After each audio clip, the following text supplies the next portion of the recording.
বান্দা যখন মনে মনে আল্লাহকে ডাকে, আল্লাহ মনে মনে ওই বান্দাকে স্মরণ করে।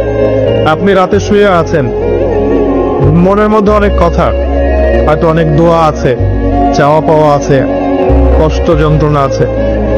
আপনি মনে মনে আল্লাহকে ডাকছেন, ডাকতে ডাকতে আপনার চোখ দিয়ে পানি বের হয়ে গেল। আপনি বুঝে নিয়েন ঠিক ওই মুহূর্তে আল্লাহ আপনাকে স্মরণ করেছে এবং আল্লাহ আমাদের খুব কাছে আছে। وَإِذَا سَأَلَكَ عِبَادِي عَنِّي فَإِنِّي قَرِيبٌ। নবী বলে দাও, তোমাকে যখন আমার বান্দারা আমার সম্পর্কে জিজ্ঞেস করে বলে দাও যে আমি খুব কাছে আছি। উজিবু দাওয়াতাদ দাঈ ইযা দাআন। দোয়াকারী যখন আমাকে ডাকে আমি তার দোয়া শুনি। আল্লাহ আমাদের খুব কাছে আছে। কত কাছে?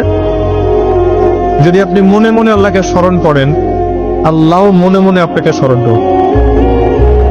যদি আপনি একটা সমাবেশের মধ্যে আল্লাহকে স্মরণ করেন, আল্লাহ এর চেয়ে উত্তম সমাবেশে আমাদের কথা স্মরণ করবেন। আল্লাহ পাক এত কাছে আছেন যে প্রত্যেক রাতের শেষ অংশে আল্লাহ পাক প্রথম আকাশে নেমে আসেন। আল্লাহর নেমে আসাটা কেমন সেটা আমরা ব্যাখ্যা করতে পারবো না। এটা ব্যাখ্যা করার জ্ঞান যোগ্যতা কোনোটাই আমাদের নেই। আল্লাহর রহমত নিকটবর্তী হয়, বেশি গল্প। আল্লাহ পাকের রহমত নিকটবর্তী হয়। এই সময় আল্লাহ পাক আহ্বান করতে থাকেন বান্দাদের উদ্দেশ্যে, কে আছো আমার কাছে কিছু চাইবে, আমি তোমাকে সেটা প্রদান করব। কে আছো আমার কাছে কিছু দোয়া করবে, আমি তোমার দোয়া শ্রবণ করব। কে আছো আমার কাছে ক্ষমা চাইবে, আমি তোমাকে মাফ করব। প্রত্যেক রাতের শেষ অংশে আল্লাহ রাব্বুল আলামিন এইভাবে আহ্বান করতে থাকেন ফজর পর্যন্ত। এই সময়টা দেখবেন আমরা হয় ঘুমে কাটাই, অথবা ফেসবুক, অথবা ইউটিউব, অথবা ক্যাসিনোর মধ্যে, কেউ জুয়াখানায়, কেউ পতিতালয়ে, যে আল্লাহ বিরোধী পরিকল্পনা করতে ব্যস্ত থাকে। কিন্তু আল্লাহ পাক প্রত্যেক রাতে তার বান্দাদের উদ্দেশ্যে এই আহ্বানটা করে থাকে। আল্লাহ পাক এত কাছে। মানুষ সেই আল্লাহকে ভুলে গেছে যে আল্লাহ পাক ছাড়া ইবাদত পাওয়ার যোগ্য দ্বিতীয় কোনো ইলাহ নেই।